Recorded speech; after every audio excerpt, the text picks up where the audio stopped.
Ramsey Show, where debt is dumb, cash is king, and the paid-off home mortgage has taken the place of the BMW as the status symbol of choice.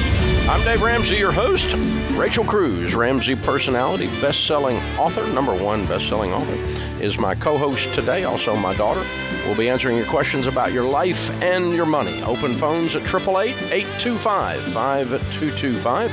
That's 888-825-5225. Anna is with us in Jackson, Mississippi to start off this hour. Hi, Anna. How are you? I'm good. How are y'all? Better than we deserve. What's up? We have got about $6,700 left in an HSA that we don't contribute to anymore because my husband is at a different employer now. Mm-hmm. And we wanted to know what your opinion was of taking that money and putting it towards a car loan that we have or keeping that in there for future medical expenses. Well, you're going to pay substantial penalties like cashing out of retirement if you do that, if you take it out. Right. And so okay. I'm not going to give the government 30% of my money. Right. Well, we just wanted to be sure that that was the right thing to do since we don't contribute to it anymore. We just wanted to see what you had to say. Yeah, I would use it for medical as it comes up and get it cleaned out that way. In the meantime, there's a company that we endorse and I personally use called Health Equity. And you can put mutual funds inside your ESA. And if you want it to work a little harder, you could set it in a mutual fund. And in my case, I have never touched my HSA. I've just added to it every single year. And it's become a whole separate investment strategy and so forth. And that's what you guys do too, right? It is. And I feel like that is one area, though, when we talk about investing, that doesn't always come up. I feel like people just naturally gravitate towards the 401k, the Roth, all of that. Which is the first thing you should do. Absolutely, yeah. But it is a different vehicle, which I don't think a lot of people realize. I mean, even talking to some of my friends, they'll mention the HSA, and I'm like, well, yeah, we use that more for investing. And they're like, wait, what? That's for health. Yeah, but you don't have to use it for health. If you don't use it, it becomes a tax-deferred growth, and you can take it out at 65 with no penalties. Yep. And so you'll pay taxes on it, but no penalties. And, of course, if you use it for medical at any point, there's no taxes at all on it. It's completely tax-free money for medical. So, yeah, I would leave it in there for medical. Tax-free money is a lot better than tax-penalized. And taxed and penalized, so it's going to reduce it too much. So it's tempting, like it is when you're sitting on an old retirement account, to just speed your debt snowball up, but the cost is just too high. I mean, you're going to pay $2,000 to get $4,000. That's crazy. That's just mathematically crazy. All right, Will's with us. Will's in Richmond, Virginia. Hi, Will. How are you? I'm good. How are you? Better than we deserve. What's up? Awesome. So I'm a pastor in the area, and I live in a parsonage. And when my wife and I got married, actually 3 years ago today, congratulations. She moved in with me. Thank you. And she owned a townhouse that she bought not too terribly far. And because we live in the parsonage, then we pay rent. We decided to try to rent out her townhouse through a rental company so that it was more hands-off. We're not in it to make a ton of money, but to still build that equity as much as we can while we're still renting. And I've just heard too many horror stories of pastors who aren't building that equity as they're in ministry and they retire and they have nothing. So we're trying to pay that off earlier. We're in baby steps 4, 5, and 6. Good. And we're just wondering, since this is our only home, should this be a baby step 6? Or after we max out our Roth IRAs, since it is an investment property and we're planning to keep it for a while, can we even add more to it in baby step 4 as an investment property? Well, I mean, I would stick it in baby step 6. I would just see it as your primary residence, even though you guys are renting obviously something else right now because of your situation. But I mean, I would still just see it as your home because it is there. Yeah, just go ahead and knock it. Here's the thing. Neither one of these answers are in the dumb column. Okay, you're going to pay it off, and you're going to invest, and so none of these answers were just go crazy. Okay, so you're asking the right kinds of questions. You're sniffing around the right thing, but a simple way of looking at the parsonage is part of your compensation. You're living there free, quote unquote, but it's part of your comp plan, really. And then, as you said, a lot of pastors that have parsonages get to retirement and don't have any money for a house because they've lived in a parsonage their whole career, and that's a really dangerous, scary future if you don't plan around it. So you're very wise to do that. And I completely agree with Rachel. Yeah, let's go ahead and just stick it in baby step 6.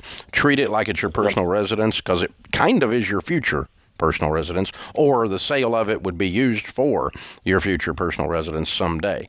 So yeah, let's just stick it over there and pay it off as quickly as we can. For people that are in that position, would you ever recommend them just selling it? It doesn't hurt. And then keeping that money for a down payment later, You can. That's not a bad thing. If it starts to be a hassle, starts to be a problem, like you mentioned, possible problems with tenants, that kind of thing. Yeah. If you get into all that, there's nothing wrong with that. But what you pastors out there that have a parsonage, what you have to do is you have to make some kind of a plan to have a place to live at retirement. Right. And that could be paying yourself a house payment into a mutual fund. And you could call that your baby step 6. And I'm just going to pay you the equivalent of what would be a house payment into a mutual fund, since I don't have a house payment now. Sure. And let that mutual fund be the house purchase fund at retirement idea. So it's almost a sinking fund idea. We're getting ready, and it's way out there. It could be a 30-year distant future thing, but still, it's you can really get yourself in a pinch. Pastors often do this. They're very generous people generally. They're very kind, very obviously. They're pastoral.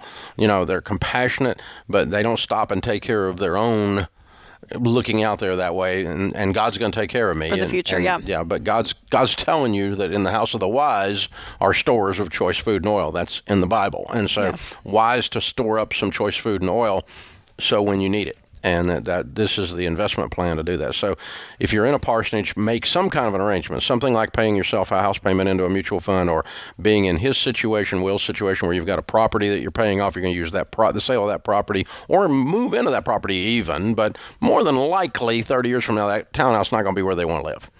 More than likely, they'll sell that, use the money from that to buy their retirement home. Sure.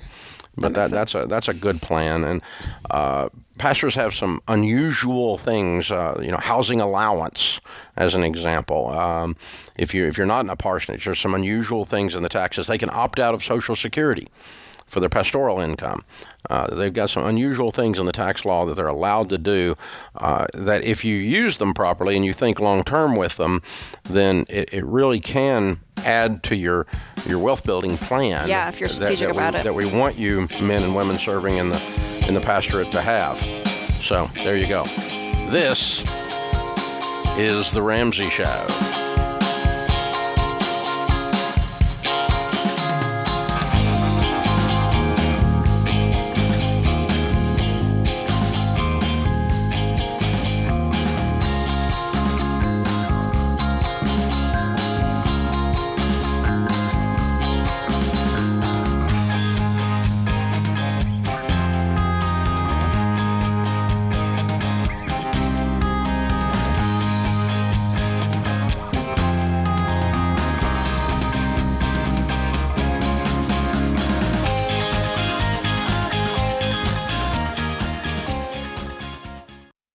Hey folks, I got a great option to help you pay for your education. The Army National Guard. The Army National Guard believes you are the next greatest generation because you have proven that even in adversity, that you have what it takes to succeed. That's why they offer benefits like tuition assistance, career training, and a paycheck to help you avoid debt. No matter what your goals are, the Army National Guard can help you get there. Visit nationalguard.com to find out more.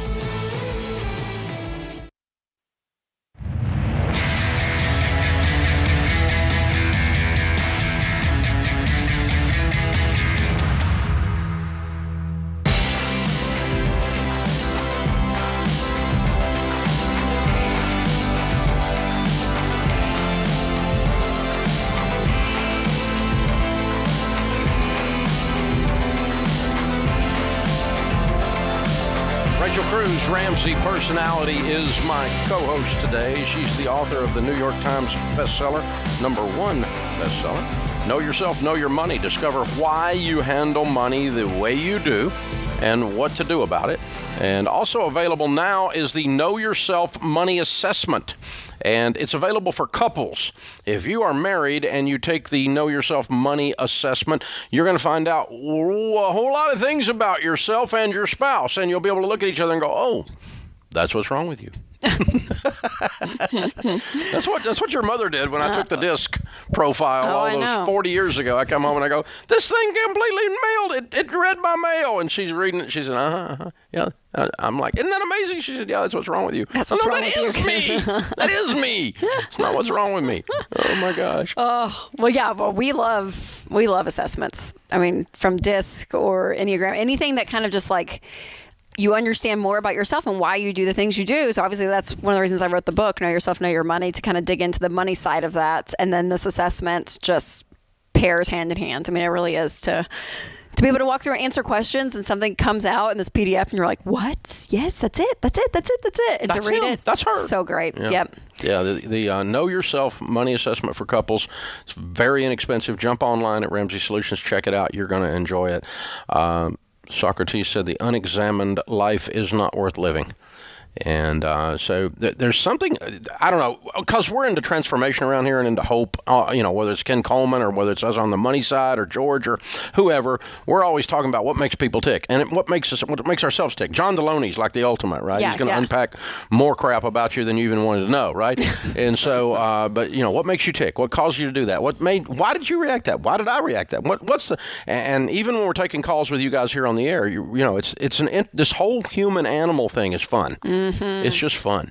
Know Yourself Money Assessment for couples. Check it out at RamseySolutions.com. Jeremiah is with us. He is in Jacksonville, North Carolina. Hi, Jeremiah. How are you? I'm doing well. How about yourself, Dave? Better than I deserve. What's up? All right. So to kind of tell you where I'm at right now, I'm 22 and currently serving in the military. Thank you for your service. Oh, thank you. I have about a year left on my contract, and I'm planning on attending school next year once I get out using my GI Bill. Mm-hmm. I have about $1,000 saved up in an emergency fund, as well as 3 to 6 months of expenses, and have no outstanding debt. I got about $50,000 put into a mutual fund, and with little expenses after I have budgeted for the month, currently I'm putting that money that's left over towards that mutual fund. Yeah. But my question for you is, do I continue to keep putting money into that mutual fund, or is there a better alternative that I could be putting my money towards, like right now? I mean, for right now, Jeremiah, the mutual fund obviously it's a great place to be putting everything. We will say when you put money in the market, to know that there's going to be probably a 5-year gap there, just to know, because the markets will go up and down. So doing short-term savings, for instance, this is why we don't advise putting your emergency fund in a mutual fund, because you're like, hey, I need to get it to it quickly, and who knows what the market's going to do. But if you don't have a purchase that you have in the next 5 years, if there's something that a house or college, or it's something that's coming up, the mutual fund is still a great spot to be putting that money, because it's sitting there and growing. And it's a great insurance policy to say, okay, you've got the military, you've got the GI benefit for tuition. You've also got a stipend coming, right? Yes. They'll give you, $1,200 a month or something? Roughly. Yeah. And so you've got that stipend coming. And if you don't manage to live off the stipend and the GI Bill doesn't cover everything, then you don't accidentally wander into a student loan debt. And so that's your backstop to make sure no student loan debt when you graduate. What are you going to study? So I just something in business or finance. I haven't really picked a specific area yet, but that's the direction that I'm looking more to go to, towards my career. Well, you're wise beyond your years. You really have your act together. You got $50,000. You've served in the military. You're 22. You got a fully funded emergency fund and no debt. I take it, right? No debt. Yeah. Where'd you learn all this? Actually, it started in high school, but my mom started me pretty young with Dave Ramsey. So. Oh, okay. So you're a financial peace baby. Yes. I actually got to see you in Louisville.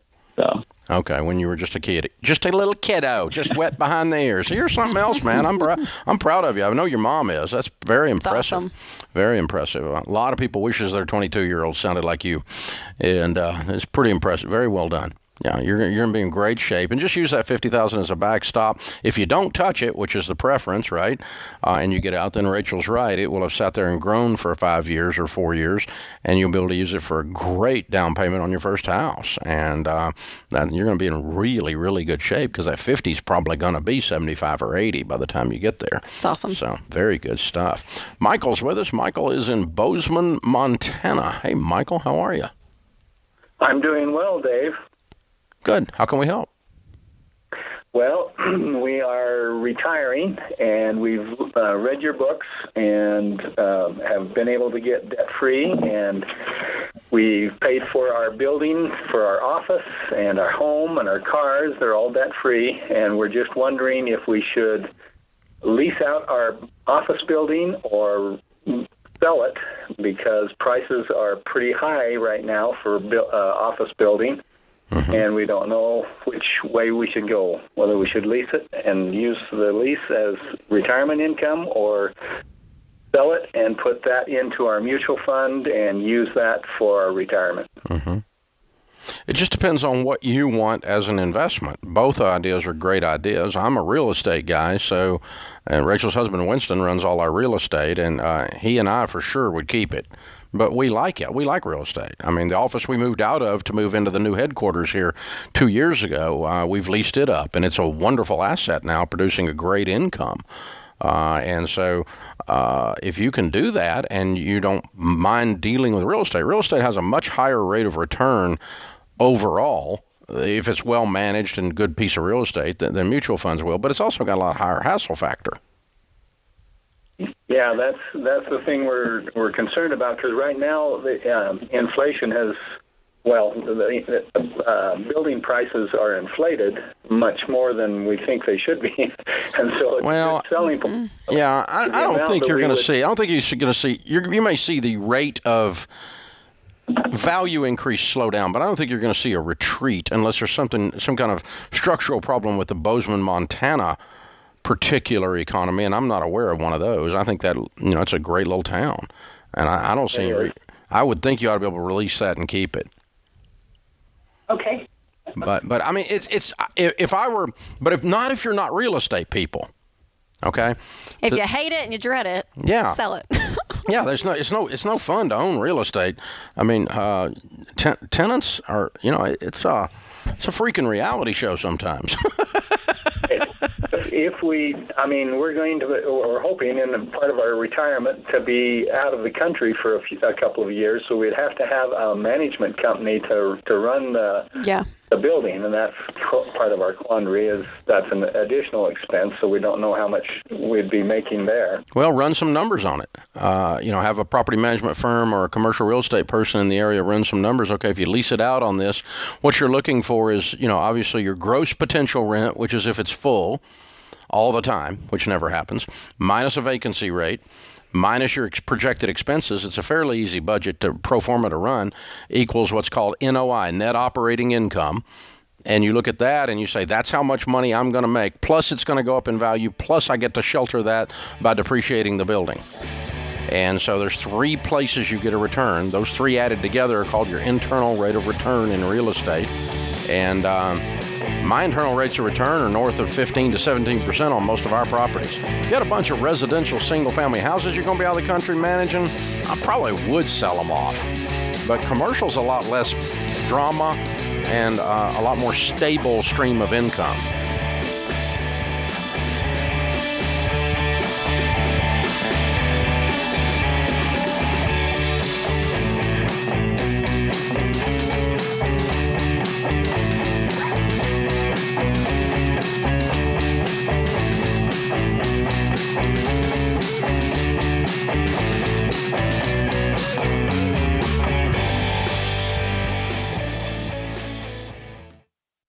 Stop paying your overpriced wireless provider and switch to Pure Talk.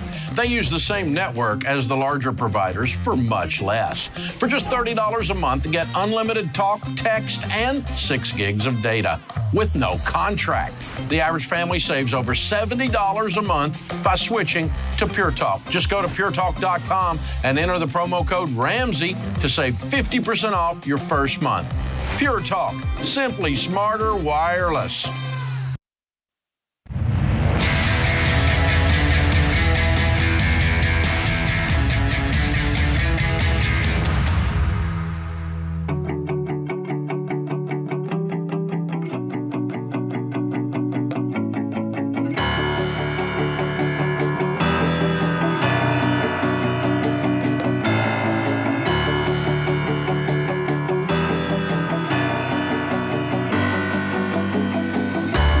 Rachel Cruz, Ramsey personality, #1 best-selling author, and my daughter is my co-host today. In the lobby of Ramsey Solutions on the debt-free stage, Ted and Laura are with us. Hey, guys, how are you?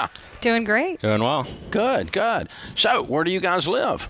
We live in the Austin, Texas area. Awesome. Very cool. Well, welcome to Nashville. And here to do a debt-free scream, how much have you paid off? $223,550. Whoa. $223,550. How long did that take? 27 months. 27 months? Yes, sir. Very cool. Good. Good night. And what was your range of income during that time? 155 up to 225. Way to go, guys. Wow. What do you guys do for a living? I work in information security for a large healthcare company. Oh, that's horrible. That's a wonderful career right now. I'm a CPA. You're a CPA. Awesome. Man, you guys got two great careers. Very well done. No wonder you're making so much money. So what kind of debt was this $224,000? It's our mortgage. You paid off your house! We did. Yes. I'm looking at weird people! Proud of it. Wow. Look at you guys. So, what inspired you to do this? Well, we took FPU several years ago in 2014 just to get on the same page with money. We didn't really have any big debts or anything, but after we got on the same page, we just started working the baby steps 4, 5, and 6. Didn't really think about the mortgage that time at all. And then we had a huge blow up in our marriage, big crisis. And fortunately, God is so faithful and brought us through that time. And afterwards, we sat down and wanted to refocus our obedience on the Lord and what He wanted for us, and part of that was how can we honor Him with our finances. And so before that time, we had a lot of discontentment, kind of with the cost of living in the area that we live. We bought our house when we were 24 years old, and the cost of living had continued to increase, and our income hadn't increased to match that. So we had kind of a lot of just discontentment leading up to that point with the cost of living. And then after God had brought us through our marriage crisis, we had kind of a different perspective, different outlook on life, kind of adjusted our priorities. And we were, now we had a perspective of gratitude and thankfulness. And we wanted to just honor God and be good stewards of the money that we did have, that God had blessed us with. So we became faithful givers, tithing and supporting a few missionary families. In our church. Yeah, we became more connected in our community, our local church community, and our local community. What church do you go to? We go to Hill Country Bible Church in Austin, Texas. Oh, yeah. Our church just did a debt-free scream for paying off the debt there. Yeah, so they did theirs last week. We're doing ours this week. I love it. Very, very cool. Amazing. Well, that's perfect. Yeah, so this sounds like a crisis that caused you to flip your whole spiritual life on its head, to where you said, okay, God, you're going to become the Lord of everything, of our marriage, our kids, our money, and that flipped your perspective, is what it sounds like. That's right. We totally got off of social media so we could focus on getting connected with our local community. We had 2 more children since that time to bring the total to 5 kids now. Well, why not? Yeah. So God has blessed us, and just with that backdrop, we had a vision of paying off our mortgage before we turned 40, and that vision required us to have faith and trust and rely on God to do that, because at the time we had that vision, it wasn't feasible on paper for that to happen based on the amount of extra money that we had to aggressively pay off our mortgage at that time. And we're standing here today, 39 years old. Oh, you did it. And we're debt-free. Amazing. Touchdown! What's this house worth? $800,000. The market may be slightly inflated, but you know what? We'll take it. I'm putting it on paper. I'm just saying. That makes you guys into the millionaire status as well, then. That's incredible. Yeah. Okay, so what? Because you got to have some retirement going, I'm sure. Yes. Yeah. For Way to sure. go. What happened in those 2 years, though? Because you said on paper, it wasn't feasible, but were there raises that happened? Was there what cool things happened in your story in those 24 months to make it happen? So I work part-time. My part-time suddenly looked a lot closer to full-time. Okay. So I really cranked it up. Yeah. Ted got a bonus. And really, you rarely say this, but the government helped us. They started handing out money. I heard about that. Yeah. But not just that, they also started feeding our children 2 meals a day, 5 days a week. At and let me school, tell you, when you have that many kids, that really cuts That's some down on the serious money, groceries. Yes, absolutely. That's a good thing. Wow. Man. Very good, you guys. So proud of you. What a great transformation. I mean, paying off the house is awesome. Paying off the house and having all the life change that you guys have had is that's the best. Yeah, That's what really matters. This is just icing on the cake. Yeah.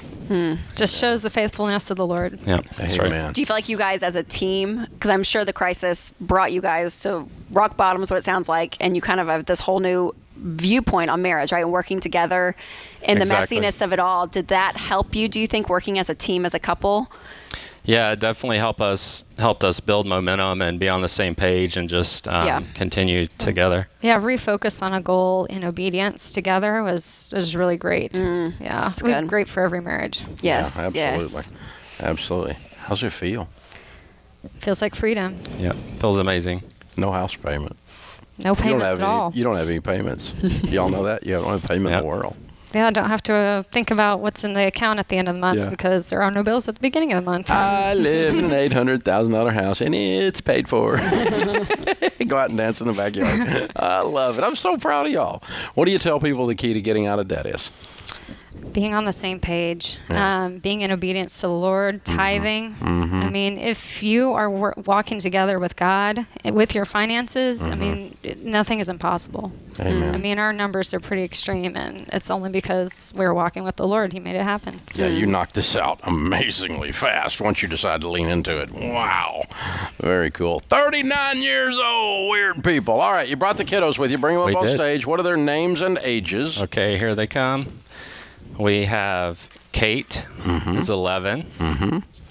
We have Hannah is 9. Oh, she's cute. Abigail's 7. Lindsay is 3. And the baby Ty here is 4 months. Oh, it's the boy. There he is. Yeah. All right. Oh, sweet. So the little guy makes the scene here at the end. That's right. He's going to grow up in a house full of sisters. I love that. Very cool. Very cool. This is awesome, guys. What a great family. You guys are amazing. We're so proud of you. We got a copy of The Legacy Journey for you. That's the next chapter in your story. You've changed your family tree in so many ways in this story. The backstory must be absolutely incredible, and just so proud of y'all. You're heroes. You took control, and you relinquished control to the Lord, and set this stuff out front. So very, very well done. Also, a copy of the Total Money Makeover to give away to someone, so you can pay it forward and help get their journey started. Big Ty's ready to do his scream. All right, Ted and Laura, Kate, Hannah, Abigail, Lindsay, and Ty. $224,000 paid off in 27 months.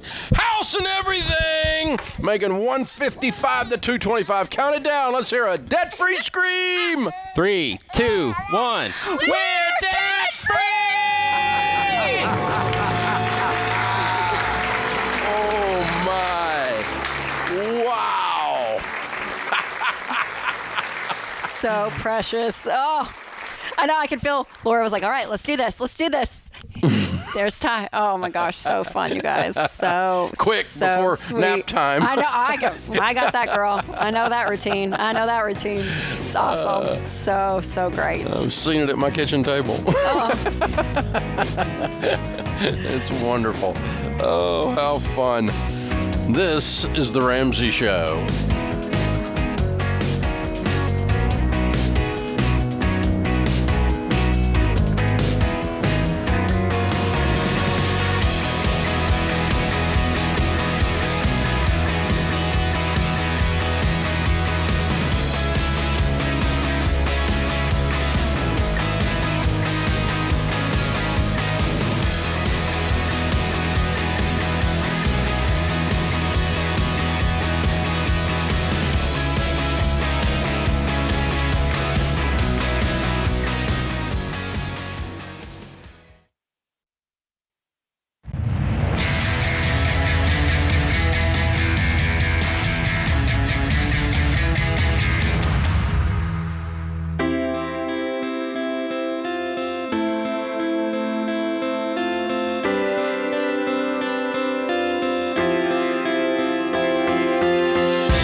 Rachel Cruz, #1 best-selling author, New York Times best-selling author of the latest book is called Know Yourself, Know Your Money, along with the Know Yourself Money Assessment for Couples. And on top of that, she's my co-host and my daughter. But on top of that, we have speaking of their marriage, it made me think, and I ran out of time to get their debt-free scream into that segment. But they're talking about their marriage went through a metamorphosis, a transformation, and that led them to flip on a more spiritual, noble view of money. Yes. Handling God's money rather than handling our own. And they had already been doing smart things, but their reasons behind it became more theological than financial. But we've got the Marriage and Money event coming up. Yes. Money and Marriage. Money and Marriage, yep. Coming on next Friday night. So next Friday? Yes. So okay. a little over a week now. Snuck up on me. A little over a week now, yes. So you and John Deloney. Yes, so we'll be doing it together. We tag teamed it last. This will be our second that we did, and our first one. I'm not gonna lie, you guys, it's pretty fun. It was pretty fun. It's you and Deloney. Neither one of you are short on humor. Because it's a live stream, so you're watching it from your home, right? And usually with that kind of stuff, people, it's in and out. This was, I think, the longest viewed of any Ramsey live stream event. I'm not gonna brag. That was the stats that they gave us, which means it's really fun and it's really entertaining, really exciting, and it's an important topic though, because when you dive into money and marriage, there's a lot of messiness. There's obviously a lot of conflict and fighting, but when you can get above it and a little bit below it too, just to say, okay, here's the pieces of what makes a marriage whole and healthy, and how we can attack this subject as a team is just it's huge. Yeah. Well, they're just tied together. Yes. All the time. If you're married, it's money and marriage. Ever since I've been doing this, I thought I was teaching money, and people kept saying, "You healed our marriage," and I went, "I didn't do anything to your marriage." Yes. You're just confused, and then it turns out we did. Yeah. And then people would come in and say, "Well, I changed my marriage," like that couple, and it made us refocus on our money. Yes. And so it can go. It's chicken and egg. It can go either direction, but you got to have both the chicken and the egg. I mean, you got to have both of them working together to really have a high quality marriage and a high quality wealth building thing. Very few horrible marriages build wealth. Very few people that are horrible at building wealth and are just chaotic there, that chaos doesn't run over, the irresponsibility doesn't run over into their marriage. Yep. And so the things are tied together. Open phones at 888-825-5225. Janine is in Abilene, Texas. Hi, Janine. How are you? Hey, I am so glad to hear your voice, my friend. And Rachel, gosh, you guys are phenomenal. Thank you. It's amazing to hear your ads and all the stuff that you offer. Been watching you and listening to you for a few years. I'm in a kind of a sad sack situation. I can say, yippee, I'm debt free. I'm totally debt free, but I'm in a situation where I'm Farmer Janine from Abilene, but I got no money. And I'm 61 years old, and I'm getting ready to sell out. I'm dealing with a toxic situation after my father's death, who was my farm partner. Mm-hmm. And, our tractor got sold off for parts. So my heart's not in it here anymore. Mm-hmm. And what I make from this place, which looks like around, $400,000, I'm going to put into the next place I go to. And I think for about half of that, maybe I'll find someone who has that love in their heart that needs to move on somewhere else. And I can find some place that I can still be the farmer, still make those grasses and meadows and the love that God gave us, and walk forward from there. But I'm kind of I'm overwhelmed. I mean, this is like a 20-some-odd-year move. It's part industrial, part just personal, and I'm going through my house. I've done a lot of the sad things I've had to do. Mm-hmm. The one thing I got from my father's life was a nasty note from my mother with a broken hammer and a bow tied around it. Mm-hmm. And I'm still grateful for that hammer. Mm-hmm. So what is it we can best help you with today, honey? Well, what I want to do, and I've been watching recently financial peace, cash flow planning. Mm-hmm. Like I said, I have no doubt everything's paid for. Mm-hmm. I have an old truck, but it works like a charm. I'll take good care of it. Mm-hmm. And everything I have here is paid for. So my thing is, how do I best protect my assets and make that work for me walking forward? Because what I'm going to do is I'm going to try and find, as much as I love my church here, that's probably the only thing that I'll miss right now, mm-hmm. is that I just want to walk forward and into a new community. I've already kind of figured out the direction I want to go. Mm-hmm. It was a really odd move to say, I have to move away from toxic into mm-hmm. something better. Mm-hmm. And I figure about half of that is probably what I'm going to need to make a new start. And then that other half has to go into the rest of my life, Let me tell you what I'm hearing, okay? Yeah. An amazing amount of the roots of your life are all being pulled up at once. Oh yeah. And the loss of your dad. I'll say we'll rent a place for a while. The loss of the dream that was you were going to be on this farm until.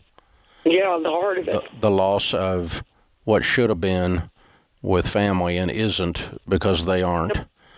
And there's just a whole lot of pain in your voice, honey. And that doesn't make you a bad person. That just means that's what's happened. Yep. And that just means you're human. And so, I think what's going to be really important is for you to move slowly in your future moves and to give yourself some time to heal, because you're pulling this up by the roots.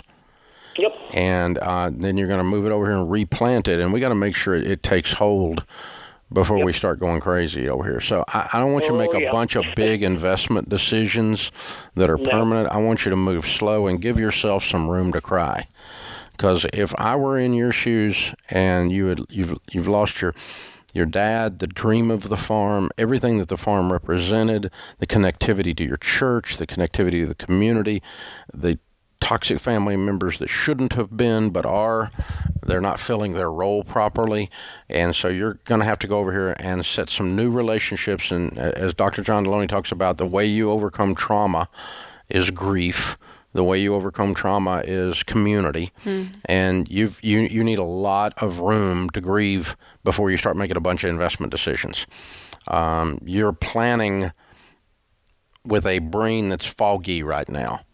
And that doesn't mean you're inept. It doesn't mean you're not capable. It means right now you are hurting a lot. That's what I'm hearing. Oh, you can, I think everyone listening right now can hear that in her voice. And there's an urgency too, Janine. So I think that the advice, obviously, to slow down. Mm-hmm. Slow down is going to be really wise, because we do find people that are in these big transition periods that come from tragedy can make really poor financial decisions. Again, not because you're unintelligent, but because you're literally just making these on the go with a foggy brain. So slowing down, and then finding, okay, what is my dream? You said farming is something you love. So to have a goal maybe in 24 months, in 12 months, to slowly I'm okay if you don't buy a farm and you don't do any investing for a year and a half. And you just move to the new community and just spend some time weeping. Spend some time building new friendships and new community at your new church. Spend some time getting to know the dirt in the area before you buy dirt. Spend some time. Slow down a little bit. Give yourself a little wiggle room here, to where then when you're telling the story, it doesn't go in circles. And that means you know the fog is lifted. But we all tell stories in circles when we're freaked. And we all have been there, honey. We all know how you feel. So be praying for you. That puts this hour of the Ramsey Show in the books.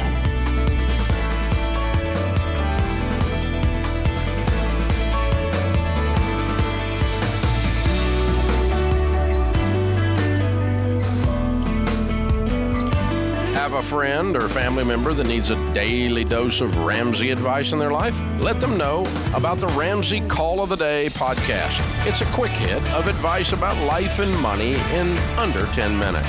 Check out the Ramsey Call of the Day podcast wherever you listen to podcasts.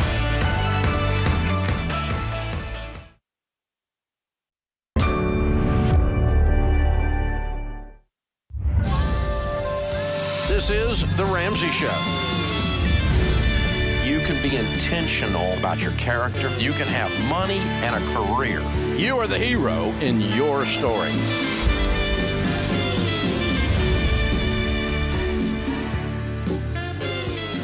Live from the headquarters of Ramsey Solutions, broadcasting from the Dollar Car Rental Studios, it's The Ramsey Show, where debt is dumb, cash is king, and the paid-off home mortgage has taken the place of the BMW as the status symbol of choice.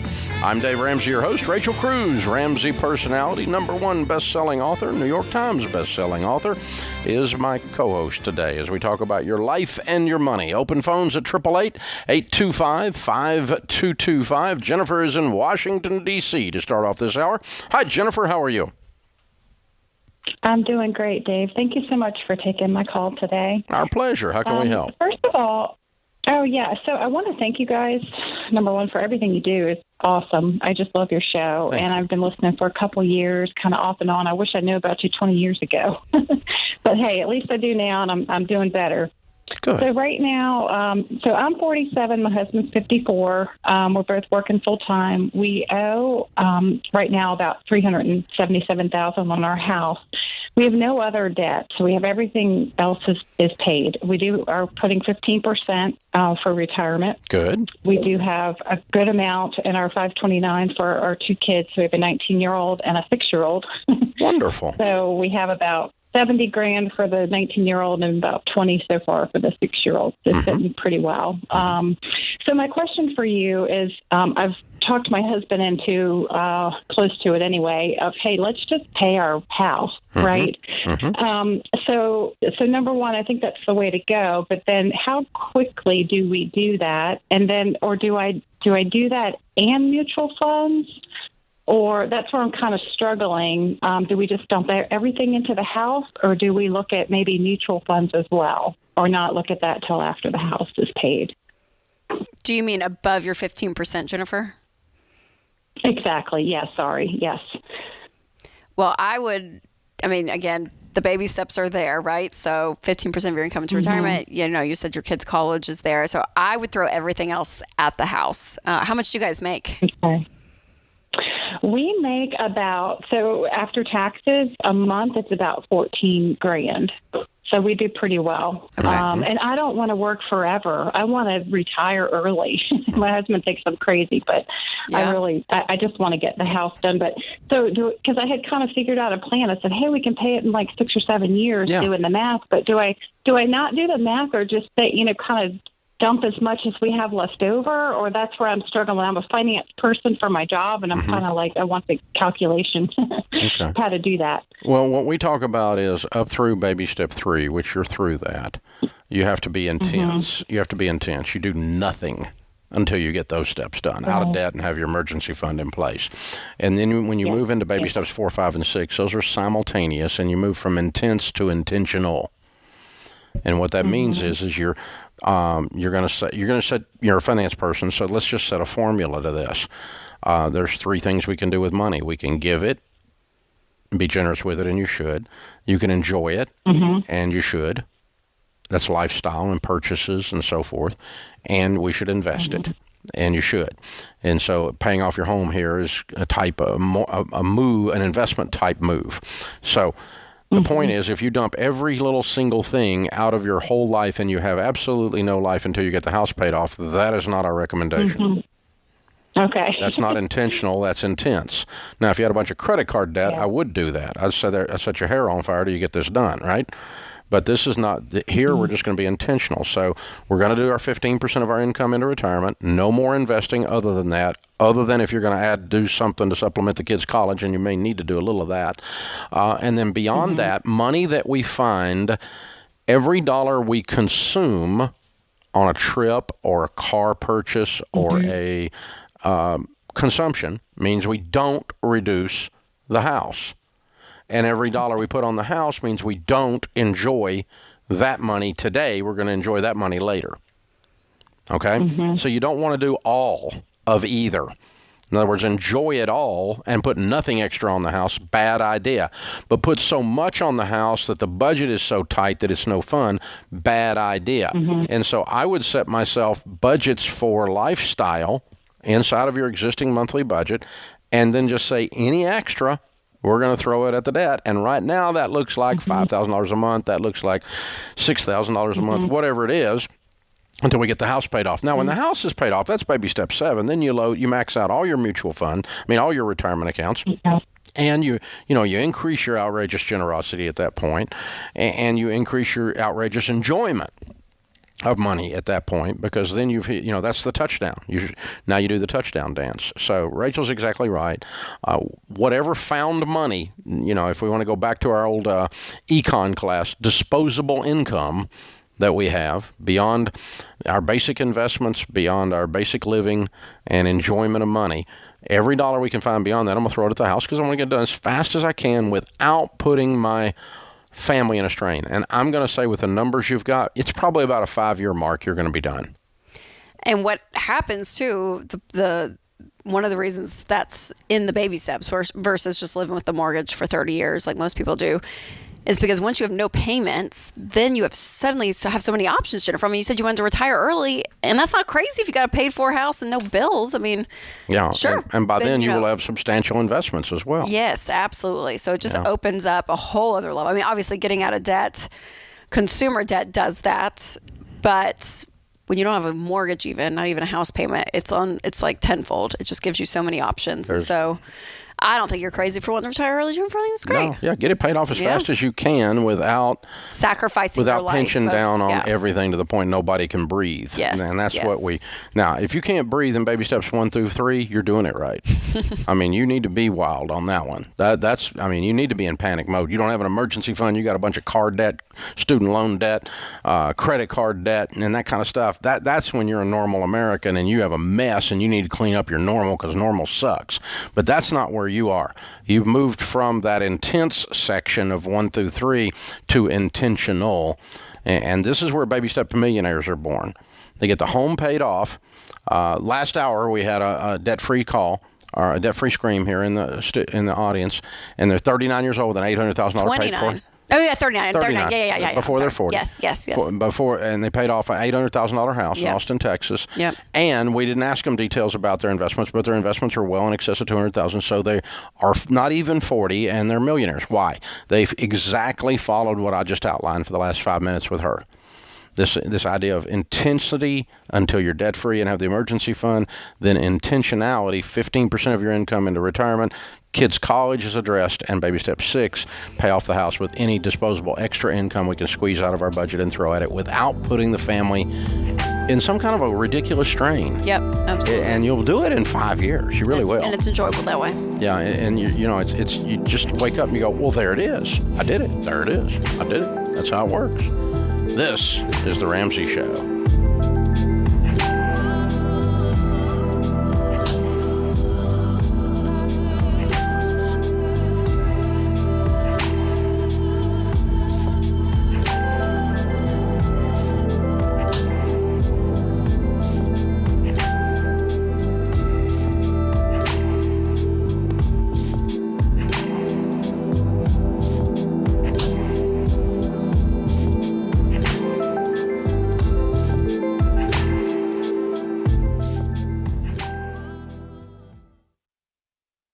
What makes our show unique is that we genuinely care about our listeners. We're intentional about choosing the best advertisers to recommend. Blinds.com is no exception. They offer high-quality window treatments at unbelievable prices, and they make it simple to shop blinds, shades, and interior shutters with easy online ordering, free shipping, and a guaranteed perfect fit. Go to Blinds.com and take advantage of this week's special savings.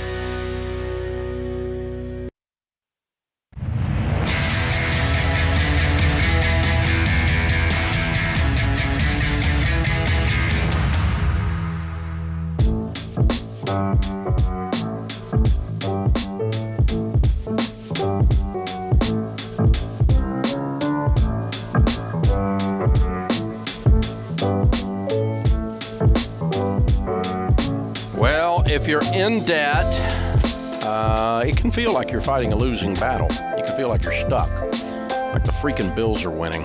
I've been there, I remember. You may wonder if you're ever going to get out. Well, it doesn't have to be this way. When you attack this debt like your life depends on it, you can take back your paycheck. You can take back your life. You can start building the life you want. And we're going to help you get there. We've helped almost 10 million people get there with Financial Peace University. It's a proven plan. These baby steps we talk about all the time, we walk you right through it. And we've helped millions of people pay off their debt. And lots of everyday millionaires, lots of baby steps millionaires out there that we've met. And that's why you get the premium version of our budgeting tool, Every Dollar. It's in there so you can do all the planning and everything. Rachel helps teach you how to run the Every Dollar app.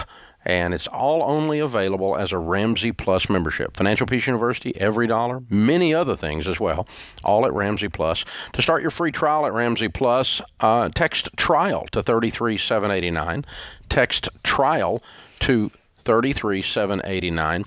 Also, Ramsey Plus members get access to stuff like this Money and Marriage event, which is coming up 1 week from Friday. It is Friday the 16th, and it's Rachel and Dr. John Deloney, Rachel Cruz and Dr. John Deloney, Money and Marriage. It's the second time they've done the event together. They did it at Valentine's. It was amazing.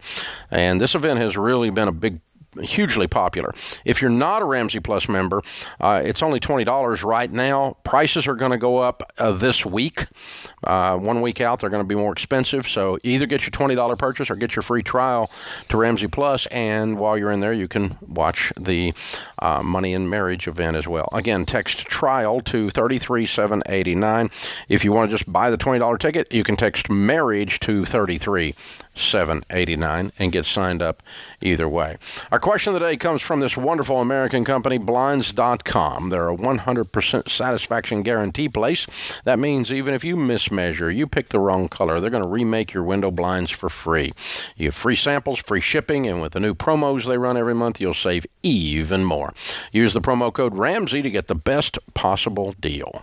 And today's question comes from Matthew in Tennessee.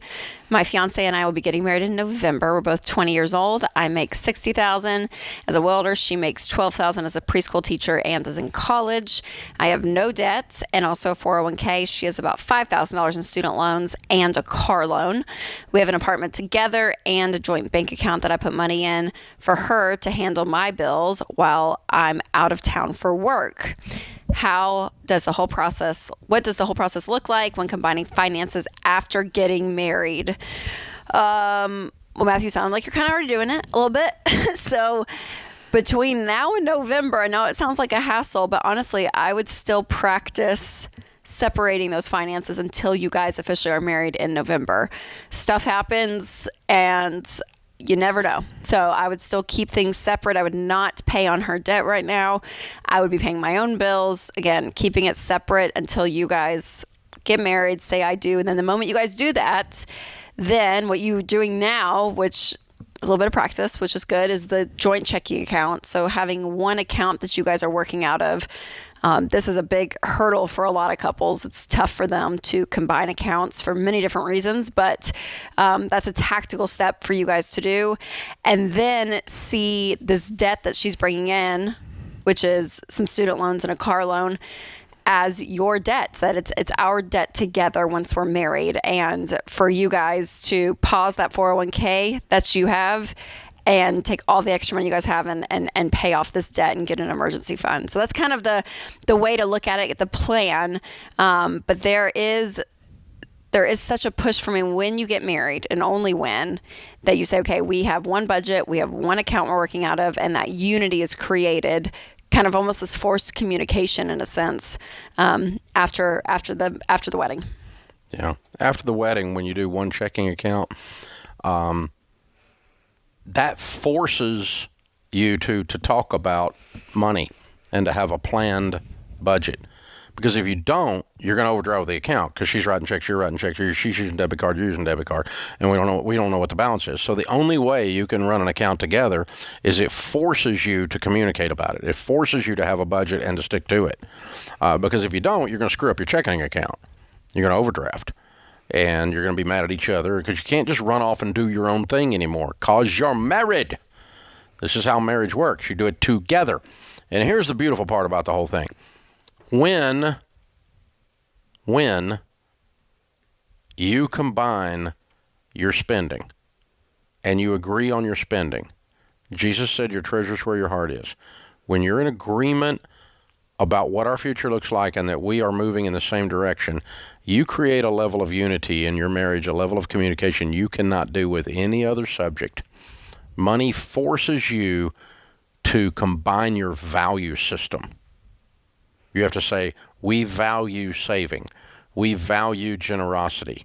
We value investing. We value spending money on X or Y as a couple. Or she values this and I love her, and so this is something that we put the category in for her. And I value her having that thing. Yeah. Whatever it is, art class or what, I don't care what it is, okay? But it's not just, the mistake that people are making in our culture today, and it's going to be so detrimental 10 years into your marriage, 20 years into your marriage, it's going to be a problem, is you think that you can live this life of independence with your roommate. And that is not marriage.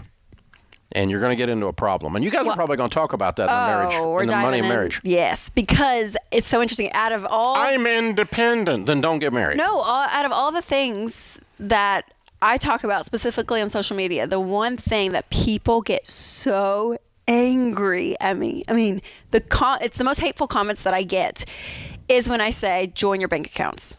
You would think that I ran over someone's dog and laughed in their face or something. You would think I'm the most horrible person in the world. And so what I'm finding is the more and more I dig into the subject, which again, John and I are unpacking so much of this, because it's not just that. It's not, I just want to join my checking account. There's a level of control people have. Yeah. There's a level of trust that they don't have with theirs. There's so many of those issues, you guys, that is underneath that surface. They don't want to deal with their crap. That's and they get mad at you. The avoidance. But they call it feminism or something. Well, you don't want women to have a voice. No, we demand they have a voice in the budget with their husband. Right. We demand the husband has a voice in there with his wife. And so and it's I'm telling you, too, it's money fights and conflict, when it's avoided, sure, you're not having it because you're not talking about it. You're living two separate lives financially. And people say, well, we just fight all the time, so it's just worth not. I'm if you're choosing to avoid what's going on in this situation, what other things you're not pressing into conflict at all, right? You can't just avoid one subject. In marriage, avoidance is not a technique. Yeah. Les Parrott says buried problems have a high rate of resurrection. They're coming up. Yeah, but it's this mirror of all this other stuff. So it's just funny. You will share a child, you will create a human being and share a child. And share decision-making about that. Share your bed. Don't tell me I have to share my money because I'm independent. But That's a bunch of crap. I know, but it is strong out there with people. So it's big. It's big. So it's fun to... Well, it's misguided, toxic version of ladies having their voice. Yes, ladies need to have their voice. Yeah. There's that side of it. That's what they're attacking. But there's also another side where it's I don't want to deal with this. They don't bitch at me about that. They bitch at you because you're a woman. Maybe that's what it is. I don't know. But it's that side. But there's also the guy side, too, saying stuff I don't want to deal with it. We're so much better if we're just separate. I know that. But so I'm dude, you got to step up. They're not hating on you, though. Were they? Everyone hates it. That's what it feels like. I love it. I like to be liked. I love it. Hey, stir up a holy ruckus. I like a good holy ruckus. It's a good thing. This is the Ramsey Show.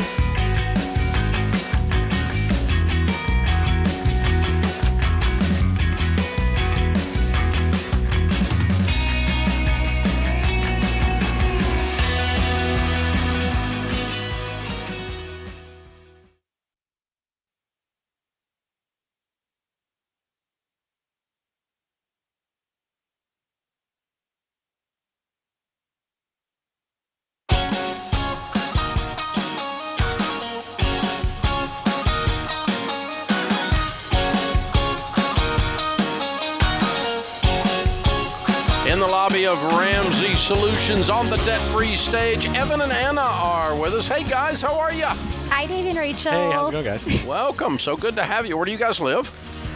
We are from Bedford, Texas, basically DFW area. Okay, wonderful. Awesome. So good to have you. Welcome to Nashville. And here to do a debt-free scream. How much did you pay off? Just over $62,500. All right, very good. And how long did this take? 14 months. Wow. Nice. And your range of income during that time? 80,000 to 140. Wow, nice jump. Nice jump in a year. Somebody get a job or a raise or what? Well, I'm based off commission sales, so... Had a good year. Yes. All right. I like it. What kind of debt was the $63,000? It was a little bit of everything. So student loans was the biggest chunk, and then we had car payments, some medical debt, and then we also leased some cell phones. That was included. So just everything. You were kind of normal. Yes, Absolutely, very. yep. All right. What do y'all do for a living? I work from home. I work for a nonprofit. We specialize in early childhood education, and I work in accounting. Okay. And then I work for a tech company that focuses on the used car and wholesale business. So. Very yeah. nice. Well, Good for yeah, you. that's a good place to be right now, too. Yeah, things are that's great. happening. Very good. So how long you guys been married? It'll be 6 years in August. August So 15th. 5 years into your marriage, 4 years into your marriage, something flipped and you said, I don't want to be normal anymore. Tell me the story. What happened? So we have both known about you and your plan since about high school. I actually, my church growing up offered financial peace. So I went through the class, and then you read the Total Money Makeover, I believe, in high school as well. So we both knew about the plan, but we got really serious about it. I started listening to the podcast like right when we got married, and we would always say like, oh, one day we'll do this. And so, but it got really real for us when we had our daughter. And when we went from 2 full-time incomes down to me working part-time at home, like we kind of started to feel the financial stress of that. So that's kind of How old are you guys? We're 29. Yep. Yes. Okay, yeah. Because there's something about a baby that says, okay, you got to grow up now. Yes. For sure. It's like, It's like, I remember that. I was like, oh, crap, this just got real. Oh, yes. Especially with commission-based sales. Yeah. Like, Oh, yeah, it's not a game anymore. no. Yeah. It's like people want to eat now. Yeah. And stuff. And stuff. Yes. Yeah. And diapers and stuff. Yeah. And pediatrician bills and stuff. Yes, Yeah. that's when it got, And, wow. for sure. You guys are amazing. I love it. What a great why, though. That's Yes. about as noble a thing to say, all right, I'm going to throw my shoulders back. We're going to get our act together because we got to take care of this baby. Yes, so when you see your baby, it That's gets very it. real. Yeah. That's So did one of you kind of push it? So you're like, okay, when did you feel the urgency more than the other? Yes, I would say it was me. We started getting, especially after the baby, we started getting like all the medical bills after that. And I was like, oh my gosh. And we were both very overwhelmed. And I was like, okay, we got to take care of this. So I pulled like our last 3 months of bank activity, and I was like, had my Excel sheet, and I'm like, we're spending how much money on like Amazon and eating out. And so I just said to him, I was like, Those two categories alone will make you bankrupt. Yes, absolutely. Exactly. So Congress I just said, can't keep up with us. Yeah. I knew like we could definitely survive off of the income from switching to part-time. So I just said, not only can we do this, we can attack our debt, and let's go. And he was totally. I was all for it. It happened like 2 months before COVID hit as well, which was great. wow. So it was Yes. like perfect, the Lord's timing, really. Yes. With all that, because if not, commissions took a pretty big hit, let's say, at the beginning of COVID until Right. most recently. So Yeah. Wow. Yes. And now they've come back like on fire. Now. Absolutely, yeah. Like doubled up. Yes. Yeah. So very good. Well, that's so fun, you guys. Congratulations. Thank you. How's it feel? It feels amazing. free. It's so, yes. Relaxing, especially from a commission, because like since our whole marriage, I've only worked in commission my entire adult career, and so not having to worry about what we're gonna make month to month. Like if I have a good month, great. If I have a bad month, it's okay. We've got. Isn't it weird though? You end up making more sales. It is. It's 100. It is less stress. You're not focused There's only. something I always tell our sales guys all the time. I say we gotta get you making some money because a hungry salesperson has a smell. Yeah. You know that the customer they can smell it on you. They're like, this guy needs this sale worse than I need this stuff. You know. So yeah, absolutely. It can. And when you relax, it's just like, and then you take care of the customer, and voila, the sale happens. It's very cool. It's awesome. Congratulations. What do you tell people the key to getting out of debt is? For me, it's been starting. and keeping it top of mind. Especially in my job in the car business, everybody talks about how much money they make and then how they spend all of their money. And so when you get the money, now I just don't spend it. Like, I didn't go to lunch for, like, everybody would ask, "Oh, we're going to lunch today." "Oh, I brought lunch." "Where'd you go to lunch today?" "Oh, I brought lunch." And they knew I had like a set, $20 a week for food or for going out. And so now I have 2 guys at work doing the same thing. So they're all... You're a trendsetter, baby. On board, yeah. Yes. He's a trendsetter. I love it. I love it. So what was the hardest part? Because I know being a new parent, I mean, you get the stress of that. Yes. I mean, and then you're changing the way you're doing your money. What was the hardest part, would you say? I think we love eating out. And so that's where most of our money was going. We realized that. And so just kind of saying, like, okay, we got to sacrifice this and just, keep moving. And so we were eating a lot at home, and that was hard. And just the slow process. We're like instant gratification, like, okay, let's just go. And so it was a little bit of a slower process, and we like discipline of it. We never bought big purchases like if we needed a fridge or a couch, like we never put on a credit card or anything like that. But we always, like, if we wanted something new, it was like, oh, we've got the extra money, let's just spend it because we already have it, instead of putting it towards something with a purpose. Yes, necessarily. We had a fridge that was hanging on by a thread right before all this, and we're like, we're not buying a new one. We're waiting until we're debt free. Yeah, until you made it? We made it. It made it all and right. we have a new fridge. Yes, That was a nice thread. Yes. Nice thread it was hanging on by. Yes. Very good. Very good. And so you brought the new baby with you. What's her name and age? Joelle. She's 2. All right. Sweet thing. Look at her. All right. So, you changed her family tree, didn't you? Yes. Congratulations. We were practicing the scream in the car ride on the way here. Right. So. We've got a copy of the Legacy Journey for you, because that's what this represents. You've changed your legacy. And a copy of Total Money Makeover for you to give one of those guys with the free lunch or the packed lunches to spur them on, show them how to win with this. Yes. Show them how to do what you did. Thank you. So proud of you guys. You're heroes. Thank you You're so heroes much. for Joelle. She's precious. Very, very cool. Good stuff.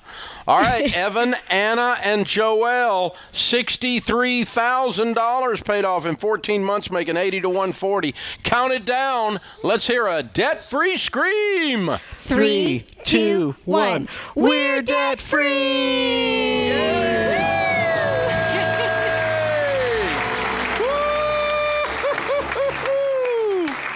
This is how it's done. Man, that is so fun. So sweet. Oh, my gosh. I just think about everyone listening that's in their 40s and 50s thinking, oh, if I was 29 and had no payments and had no payments. I'd done it back then. It's amazing. Yeah. It's amazing. It frees up so much. Yeah, when I first started doing this, somebody would say, where were you 20 years ago? I was broke. I was deep in debt just like you. What are you talking about? Now, 20 years ago, I was sitting right here. So That's right. A little time has passed, but, where were you 20 years ago? I don't know. I was sitting here. I don't know where you were. But well, what I love about their story is I'm like, you can decide. Like, that's just proof that you just wake up, you're like, you just decide. I don't like where we are. We're going to just do something different. And it happens, Yeah. I mean, and there wasn't with obviously a lot of work, a lot of T'Challa, yes, all of the grit and the grind through those 14 months, but you get to make it, they could have lived how they've lived for the first 5 years of their marriage forever, and just making the decision to do something different is powerful. And here's what's interesting. I mean, every debt-free scream, it's not 100%, but it's 90-something%. During the time they're getting out of debt, their income increases. Mm-hmm. He goes from 80 to 140, while she comes home to part-time. Yep. So, I mean, you just say, all right, I'm going to change. I'm not going to do this. And there's a power to that, awesome. like you just said, there's a power to make, I have the freedom and the right to decide. Yeah. To not live like this anymore. I've had it. And you can change. You just decide. Just like that. This is The Ramsey Show.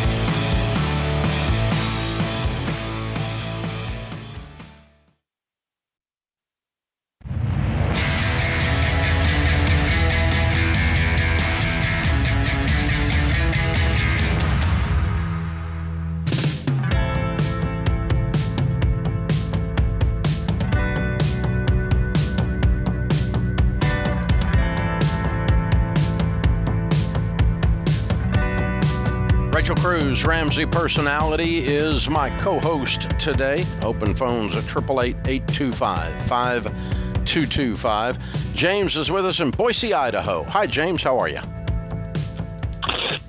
Hi, Dave and Rachel. I'm calling on behalf of my wife. She's fighting metastatic cancer right now. Ooh. And she said that your radio program has helped her to get through all the therapy by hearing you help our fellow Americans with their issues, and she finds it very motivating. My goodness. This call is about our younger son. He's turning 30, and we need to have a tough conversation with him, we think. We're going to call him Ian, not his real name. Just a little background on him. He was in ROTC, then he served 7 years in the military. He immediately landed a great federal job, and he loves it, compensates him well. He's got a zero debt emergency fund. He's putting 45% of his income into the federal savings programs and IRAs and so forth. His wife of 6 years divorced him against his wishes, and before that divorce was finalized, he began dating a 26-year-old girl. And at the 1 year point of their dating, he gave her an $11,000 engagement ring, paid cash for it. We've seen some red flags. We've met her on 3 different occasions, and he plans to move in with his fiance in a home that is titled in her name. And when she was here recently, she told us openly that they're going to use his money for the expensive improvements on her home and for an exotic honeymoon. And she, on the other hand, seems to be giving up on her career and on earning money. She's got a degree in education, certified teacher. She quit the teaching job. She wants to stay home and play in the garden and have him do everything, in the mid-20s. And they both say they do not plan to have any children, and she'll maybe take an occasional tutoring job or something. She had plans to get a psychology degree, become a school counselor, but since they're engaged, she's dropped those plans. And the help that we're seeking from you is, my wife again with the cancer, saying that she would never forgive herself if she died and had not alerted him to these red flags or these issues that we're seeing. Our son at 30 is very stubborn, always has been, although he has admitted a couple of times that, remember this, you were right, in hindsight, I should have listened to you. So that, we have some hope there. And my wife, with the cancer treatment that she's going through, she says she's really highly motivated to discuss this with him in a loving way and in a compassionate way. Just not sure how to go about that effectively. Oh, James. Well, number one, I'm so sorry about your wife. That's heart-wrenching watching someone you love go through cancer. It's devastating, to say the least. So I'm so sorry about that. Thank you. And then so the divorce is finalized, I'm assuming now at this point, with your son, correct? From his ex-wife. Yes, yeah, so it's done, and he's moved on to this relationship, and you obviously don't care for her, right? Would you say, besides the money aspect and the motivation for quitting teaching and working, how is she as a person? Like, do you question her character and who she is? I'm not sure how to answer that. I mean, she comes from a big family, loving family, and has, good relationships with them. It's just that it appears to us she's incredibly selfish and doesn't do anything to clean up after herself, expects others to do things for her. And I mean, that to me is kind of a significant character flaw. Yeah, I hear that. So for me, as I'm sitting here as a daughter in her 30s with my dad sitting next to me, as we're having, when you're... we're going to have family therapy. Y'all ready? No, we're not. No, but if my parents had concern for decisions I was making as an adult, I think that we have enough of a history of a foundation of a relationship to be open and honest that we can have a talk about it, right? But I think... there's a level that you're not going to be able to control him, right? You're not going to be able to make his decisions. He's a 30-year-old man at this point. And so I would almost take it as almost a friend, just to say, hey, Ian, just a heads up, like, I'm seeing this and this, and from my experience and from being married to your mom this long, like, this is what we see about marriage, and we just see this. Do you see it at all? And almost making it more of his idea and going at it more on a peer-to-peer conversation versus I'm your dad and mom, and we're going to still parent you as a 30-year-old man. Does that make sense? Because I think the tone at which you have the conversation is extremely important. And so, and I think also if a parent and a child, for him, a grown adult child, and your parents, if you guys still have a relationship where you talk and there's depth there, there's a level that you guys can have these kind of conversations that should be okay. But also, if there's not a ton of relationship there, the conversation may not go very far. If you activate his stubborn bone, this is over. Okay. Right? Yes. He'll bow up. He'll bow up, won't he? Yes, it will. I mean, he's not a little wuss. He's a military man. He's 30 years old. He's got a good mind, and he's got a stubborn streak. And if you activate that, he's going to bow up. You know that, so you know where the minefields. You know where the minefields are, and I can tell you how to activate it. Use your dad voice. Use your mom voice. Use a guilt trip on mom's got cancer, and the last thing she wants you to do is be marrying this chick. None of that'll work. All of that'll activate his stubborn bone. He'll say, I'll show you. I think, I'm just an old man talking. I'm not a psychologist. What do you think? Yeah, there's a lot of wisdom in what you're saying. I can understand it. I can see it. We do have a good relationship with him. It's just that if he hears something that he doesn't agree with, he tends to, somewhat shut down. And then, well, I've got a good relationship with all three of my grown kids. And the basis on which I could approach this is the basis that I have up until now. As adults, I have largely respected their boundaries.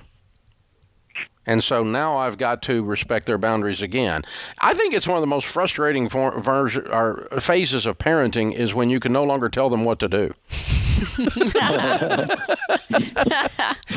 Instead, you have to talk them into it or make it their idea. Or like you would. So what I try to do, it helps me not to use my dad voice because it's ineffective now. My dad voice just doesn't work anymore. It doesn't even work on the grandkids. I tried it there. It doesn't work there either. It's I've lost it. It's gone.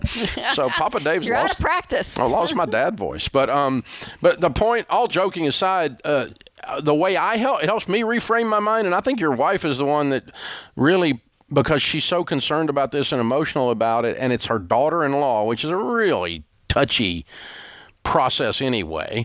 And you've gone through one bad one, right? And so now we don't want a second bad one and all that. Yuck. I have to reset my mind. I go, okay, I am not talking to my son-in-law, my daughter-in-law, my son. I'm talking to my friends' kids that are 30. Now, how would I convince my best friend who has a 35-year-old that he's off the rails? Because I love him and he's my best friend's kid. But there's no chance of using the dad voice there. I don't even have one there. So I've got to say what Rachel said. I got to go, hey, man, I'm seeing this. I'm kind of worried about you. You know I love you. And, I know you've been through a lot of pain with this last thing. And I'm just concerned. Talk to me about it. And that's how I would do it if I was my friend's kid, right? I mean, you got friends that have kids your kid's age, right? Yes. Yeah, put one of their faces in your mind and it resets how you talk.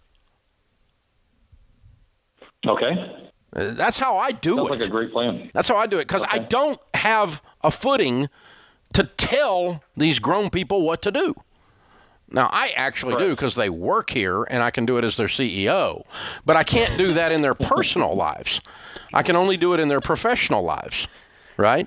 Because I tell other people here what to do because I'm their CEO. And so if you work here, that's part of the program, right? But I don't get to do that with grown people that I'm in relationship with. And it's so dadgum frustrating, because the reason it's frustrating is these are people you love that are doing stupid butt stuff. And it's one of the hardest things to watch people that are grown-ups, and stupid is just not illegal. Oh, God, it drives me nuts. And some of you guys, when you call in, not this caller, but other callers, I'm trying to talk you off the ledge, and you're just like, you just keep doing stupid stuff, and I can't talk. It's so frustrating. I can't make you do it with my dad voice. And so that's the only way I know how to go at this dude, is do it on a relationship persuasion basis. Make sure you don't activate the mom voice or the dad voice, because you're going to activate his stubborn bone. He's going to bow up and it'll be over. Hey, it's Kelly, associate producer and phone screener for The Ramsey Show. If you would like to do your debt-free scream live on the show, make sure you visit theramseyshow.com and register. We would love for you to come to Nashville and tell Dave your story.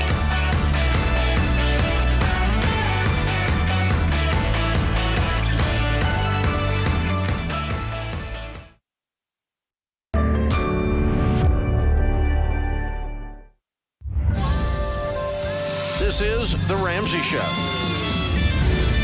You can be intentional about your character. You can have money and a career. You are the hero in your story.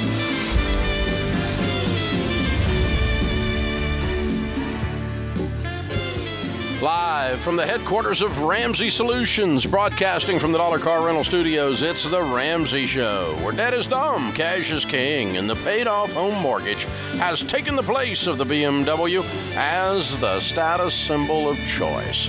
I'm Dave Ramsey, your host. My co-host today, #1 best-selling author, New York Times best-selling author, Rachel Cruz, Ramsey personality, and my daughter. We'll be here answering your questions at 888-825-5225. That's 888-825-5225. Luke is with us in Little Rock. Hey, Luke, how are you? Hey, Dave. I'm good. Thank y'all for having me on. Sure, man. What's up?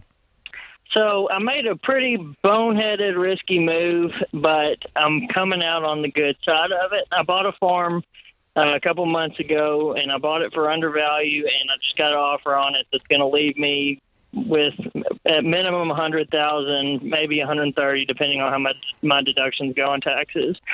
I'm 25. My wife's in school right now, and I make about $75,000 a year, and we own the house. We own $165,000 on the house, and we own $100,000 on our school. So my question is what do I need to do with this money? I know I need to get out of debt, but should I live my life and work through the debt, and just invest this as though I'd never gotten it, and then reap the benefits later, or what do I need to do?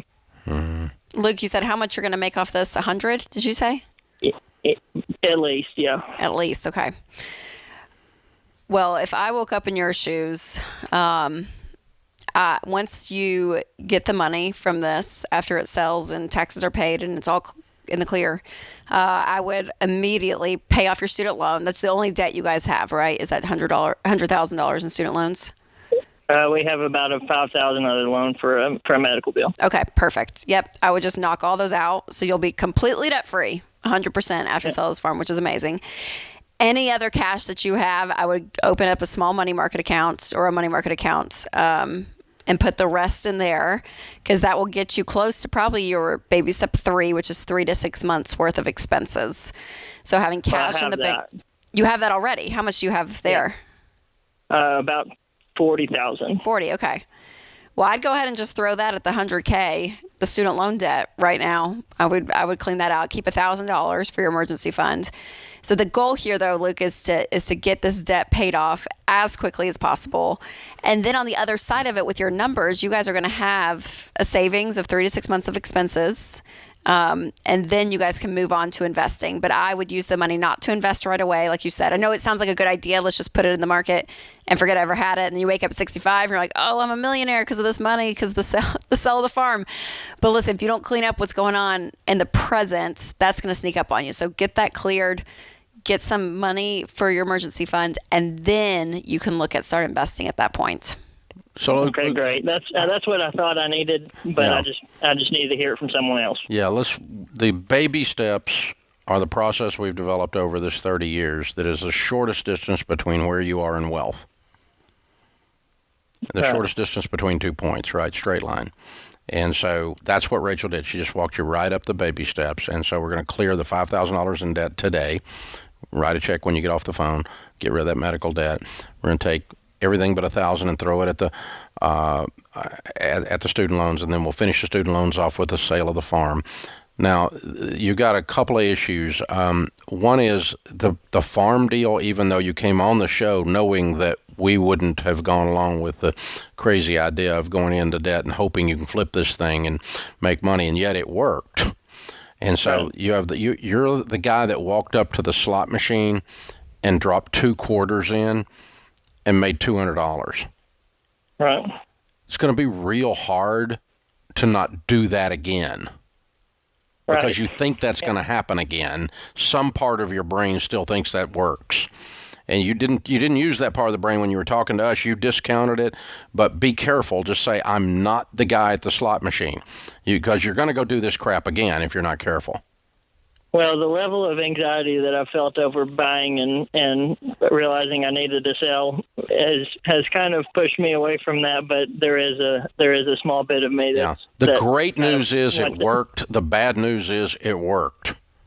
Right. And it might make you want to do it again. Okay, so that's the danger. Now, when was the closing date on the purchase of the farm?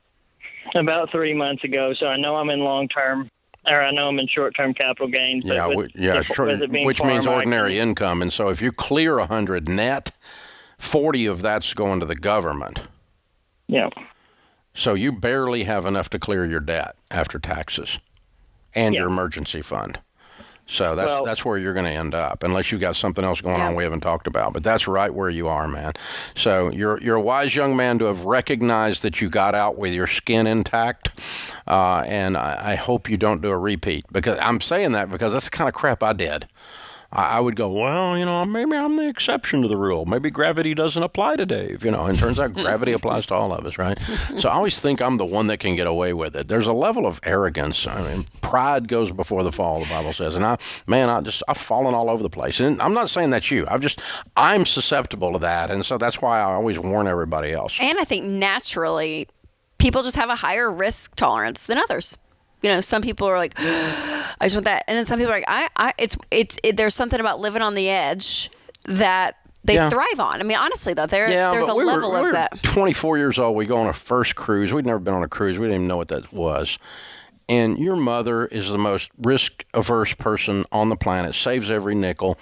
And she dropped 2 dadgum quarters in a slot machine and hit $200. Oh, so this was a true story. This is a true story. And you know what that $200 cost us? $500, because she put every quarter she got for the next week into that dadgum slot machine. And she's as risk averse as you get. But she fell for your brain goes, I know it's rigged. I know that they make more money on it than they put out. I know, and your brain, your intellect says don't do it, but your emotions going, I'm the exception.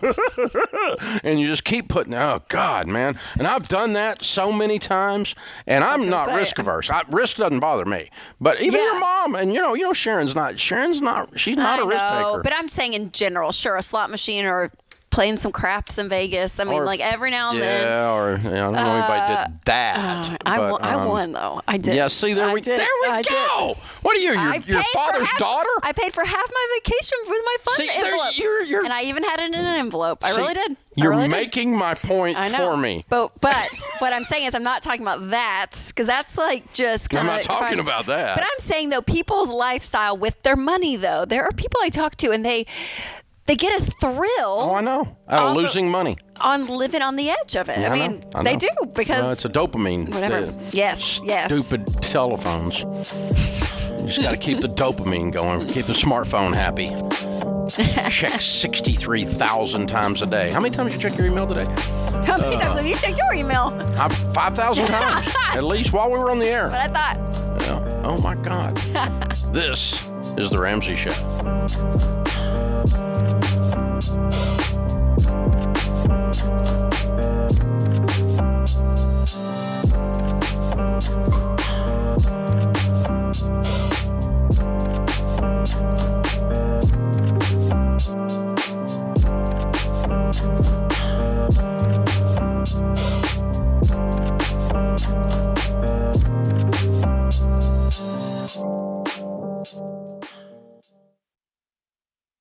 We were drawn to Christian Healthcare Ministries because we both had young families and we wanted to have more children.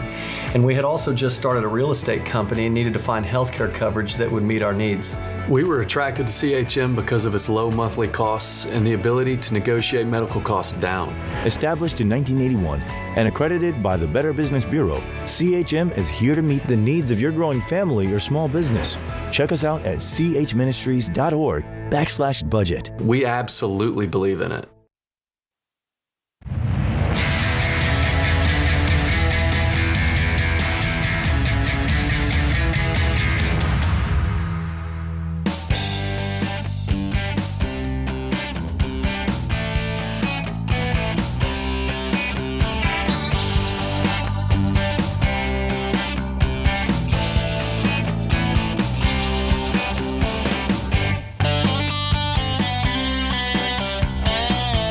Well, if you've been paying any attention to the real estate market, you've noticed it's crazy out there.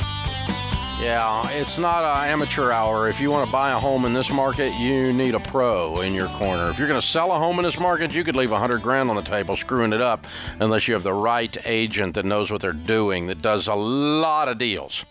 You need a pro on your side, really. Our agents that we recommend, our endorsed local providers, have years of industry success. They don't compromise your financial goals. They will not participate in you doing cray-cray. They're going to walk away and let you do it by yourself. They don't want their name on that deal. And so no matter how tough the competition is, you got to have someone to guide you through this weird and wacky time. So connect with one of our endorsed local provider real estate agents, some of the best in the business. Go to RamseySolutions.com/agent, and you can find a Ramsey trusted agent near you. RamseySolutions.com/agent. Danielle is in Tampa, Florida. Hi, Danielle. How are you? Hi, Mr. Ramsey. Thank you very much for taking my call. Sure. What's up? I'm in a position where I'm thinking about selling my house. My son's father and I live together, and it's not the best situation. Your Blinds.com advice actually was pretty spot on as far as our situation goes. I've connected with one of your ELPs, and I'm just really torn because I love my home and I love my neighborhood, but I just want to be able to pay my debt off and provide better for my son. Okay. So you own the home with your boyfriend, or? No, sir. It's just me. You own it? Yes. Okay. When is he leaving? That's a great question. Well, I'll give you the answer. Tonight. I can hear it. No, I can hear it in your voice. You sound really afraid to me. Yeah, well, I'm trying to talk to you outside, and he's actually standing next to me because he can't go inside.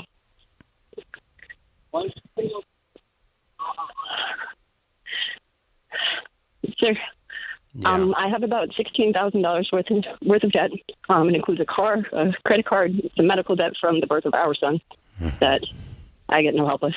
Yeah. My home, your ELP said that I could potentially walk away with about $88,000. Yeah. So I could reasonably pay all that off.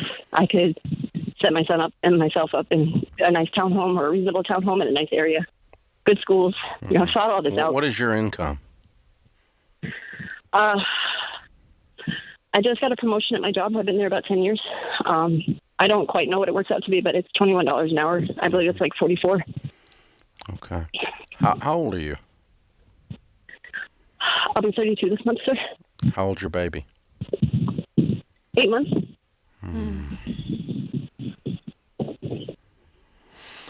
Okay. I don't know if you need to sell your house or not. You may. That's possible. But that's not your problem today, is it? No, sir. Yeah. Okay. Do you have family in the area? I do. My mom passed away about 2 years ago, unfortunately. So I still have my dad and brothers. And you have dad. You have a father and brothers in the area. Yes, and my grandma and my aunt, who would have room for me and Charlie, my son. Okay. You need to get in the car and go to your dad's house when you hang up the phone. I can't do that, sir. I've tried that already.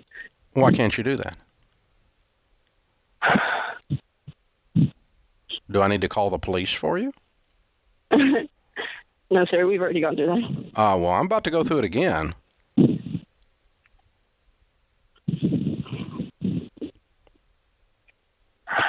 Danielle, where are you, Danielle? Are you outside your house right now?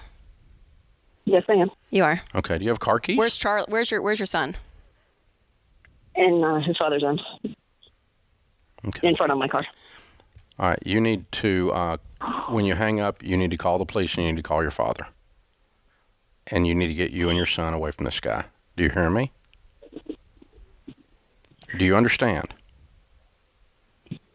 This is not going to work otherwise, honey. This is not a house problem and it's not a debt problem. You and your son are in danger. Do you understand me? Mm-hmm. Hello? Yes, sir. Can you hear me? I'm sorry. Where'd you go? Sir, can you hear me? Yeah, I can. Where are you? Okay. Okay. I'm sorry. I'm here. Did you hear what I said, or were you distracted? Yes, I did, sir. No, I heard you. Okay. So are you going to sit there in the middle of this sewage, or are you going to fix it? I want to fix it. That's why I want to sell my home, and I just want to be done with everything. Honey, we don't need to call a realtor. We need to get the boyfriend out of the house, and that's going to involve the police and or your father and your brothers. He needs to leave. It's your house. And you're afraid. You understand that this is wrong, right? Yes, sir. Okay. This is you're not the crazy one. I'm talking to the sane one. You know, a lot of times it feels like that. Yeah, I know. All right, I'll tell you what we're going to do. We're going to put you on hold, and Kelly is going to make sure that law enforcement gets over there, okay? No, sir, please. No, baby doll. I'm not going to be... I'm not... Listen, I love you and that baby. And we're not, do what? Just needed to know if I should sell my house or not. I'm sorry. It's okay. It's okay, honey. You're in a hole. Mr. Ramsey, I'm sorry. I trust you. Listen, easy, breathe. You're in a horrible situation, and you have to make the moves to get away from it. Okay? And part of the type of situation that you are in is that part of his psychological job is he has convinced you that you're not able to operate without him. And I'm convinced the only way you're ever going to be able to operate is without him. Mm-hmm. You understand me? Yes, sir. Okay. You are worth being okay. It's worth being okay for your kid. It's worth being okay. It's your freaking house. He's trespassing. We're going to remove the trespasser. It has to happen, okay? You have to get away from this guy. Anyone who calls a national radio show and is in this kind of distress tells me that there's serious stuff going on inside your walls. You understand? Yes, and then once he's clear, we're going to put you with one of our counselors free. I'm not going to charge you a dime, and we're going to walk with you, and then we can start making decisions about your finances. But you don't have a financial problem. You need a boyfriend-ectomy. Yeah, I've been needing that. And it's happening today, darling. It's happening today. Yes, sir. Do you understand? Yes, sir. Today. And Danielle, if you feel like you and your son need to be somewhere safe, then I would get out of the house as well. Removing him may not... Well, no, but I mean, like, after he's gone, you can make this determination with you may need to go somewhere. Local law enforcement. But, get a restraining order. You can do whatever you need to do at that point. But you and the baby need to get out of there until he's gone, and then you need to get someone to remove him. And it's that simple. So that's what you have to do. And then you can begin to have a conversation in some form of sanity, because the situation you are in right now is insane. It's an insane situation. You're not insane, but the situation's crazy, girl. Thank you, sir. Thank you. Hey, we love you. You hold on a second. Kelly's going to pick up, okay? And we're going to make sure you get taken care of.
Welcome back to the Ramsey Show. Rachel Cruz, Ramsey Personality, is my co-host.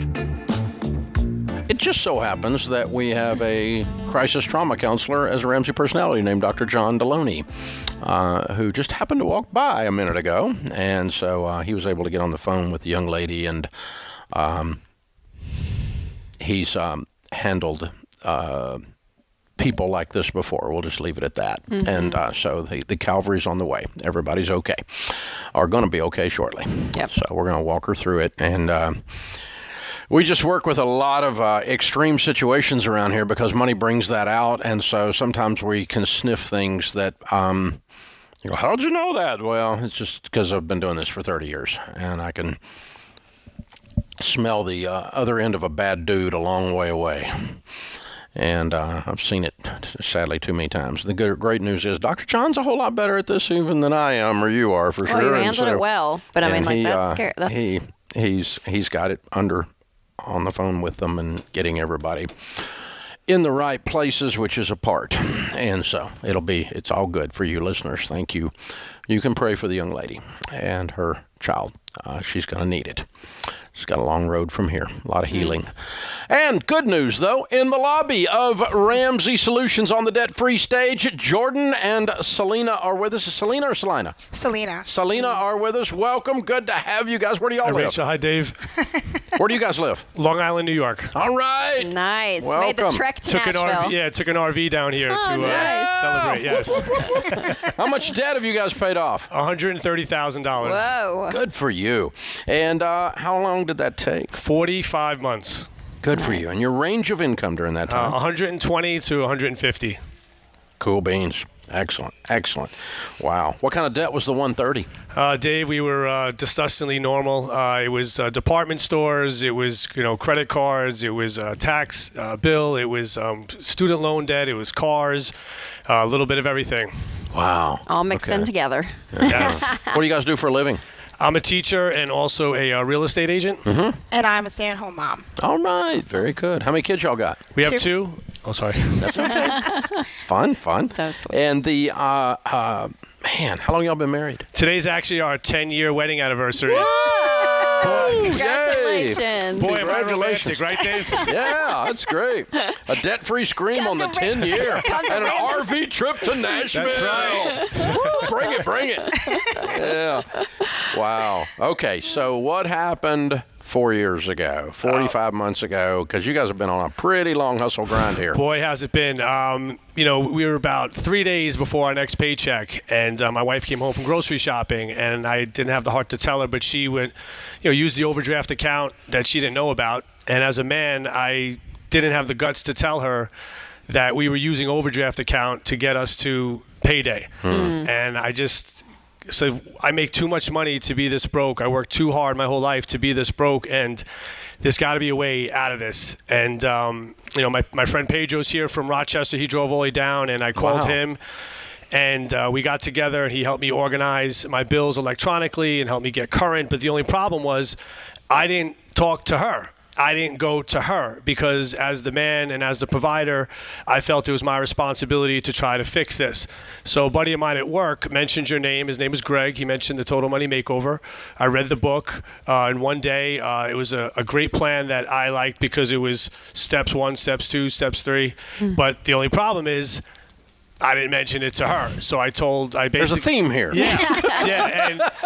And I forever will regret that. And I hope those that are listening will understand that if you are in this marriage, you must work together and stop trying to take the burden. And once I sat down with her and I said, listen, I'm sorry I sold the TV and the treadmill and this and that. And we need to, we had a lot of friction in the beginning. Yeah. I wasn't a fan of yours. In the beginning, in the middle, and not even now. Come over, your TV's gone. Yeah. Oh my gosh. And this guy lost his mind. It was all because of you, and I blamed you. The TV's gone. Where's it gone? Dave Ramsey. Who's Dave Ramsey? Yeah, he would took our TV? What? He would ask me like a question about something. I'd be like, "Why don't you go ask Dave?" Oh.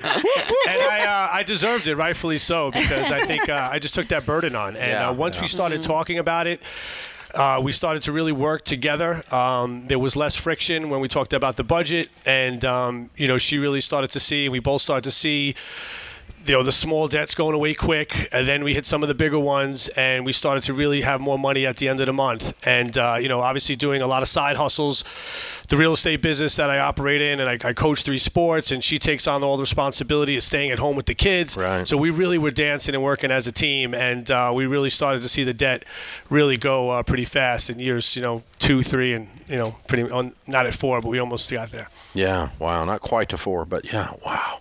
So it's amazing. All right, Selena. This is a funny story, but it also happens a lot. And I appreciate the way the way you guys are approaching it, because it's very helpful for other people. So the Total Money Makeover is the whole thing. That's what y'all use. That was your map. Correct. You check the podcast or the other stuff you go through, Financial Peace University, any of that. Just the book. That's okay. I listen to you every day through the podcast, and I can't help but encourage listeners that I'm not trying to sell something. I'm just trying to figure out what you did. The podcast got me through the daily grind every day on my way to work. Yeah. Every day on the way home. All right. So, Selena, at what point in this process did you get past the he's lost his mind because of this Dave Ramsey guy? I'm still not. It's stressful every day. It's my 10-year anniversary, and he brought me down here in an RV. An RV that I hate, by the way. Come on, Jordan. Come on, Jordan. I know. He better take me to a nice dinner tonight. You dadgum right, he better. Yeah, I'm going to tell you what the most expensive stinking restaurant in Nashville is. I'm going to set up the reservation. That's what Dave Ramsey does. That's it. Oh my gosh, that's so fun. No, seriously, because you said that you started dancing together, so you got on the same page at some point. Yes. Yeah, we did. When was that, Selena? That was it goes back and forth. Sometimes I'm good, sometimes I'm not. But I'm grateful that it's gone on this path. Yeah. It's ended this way. Yeah. All right. Wow. Well, it's so good to have you guys. You're so how does it feel though? $130,000 of just stuff everywhere. Debt is gone. Feels amazing. We feel that we have so much opportunity now ahead of us, and to ultimately give back, to people that need it, and to also do things like this trip where we can just get an RV that we never used to camp anywhere. We didn't, we just basically used it to drive here, but we had plenty of space, and it's so relieving. And I thank you guys so much for all the work that you do here at Ramsey Solutions. You guys are true light for a lot of us out there. Well, we're honored by that, and you guys are heroes. You absolutely did what it took to go win. I'm so proud of you. Thanks. What was the hardest part for y'all? Hardest part for us was when we got to the larger debts. You got to the cars, you got to the student loans, and you're just grinding. And the advice I can give to people out there is listen to the debt-free screams every day. Listen to the stories, because you're going to be one of them one day, and just keep chipping away. I even have a little turtle sticker on my dashboard and on my driver's part of my dashboard, where I just kind of look at it, because the tortoise beats the hare. Yeah. And you just have to slowly peck away. And that was hard, because everyone's doing all these different things and consuming things all around you, and going on trips and going out to dinners, and we're sitting there, just chugging along. And but you don't have $130,000 worth of debt that they do. Right. I'm so proud of y'all. It's awesome. We got a copy of the Legacy Journey for you. That's what you've done, is change your legacy. Bring the kiddos in. Tell us their names and ages. We have Savannah, who's 8, and Abigail, who is 6. We call her Cookie. All right. Bring it, Cookie. All right. Sweet girls. Yeah, beautiful. And we got a copy of the Total Money Makeover for you to give to someone and pay it forward and get their journey started, because it started the journey for you guys. Thank you very much. And your friend, having people around you. Yeah. I'm sure was huge. Way to go, friend. My father-in-law's here, and my friend Pedro from Rochester came down. Way to go, Pedro. Good job, man. All right, count it down. $130,000 paid off in 45 months. Make it 120 to 150. Jordan and Selena, count it down. Let's hear a debt-free scream. That's ready. 3, 2, 1. We're debt-free!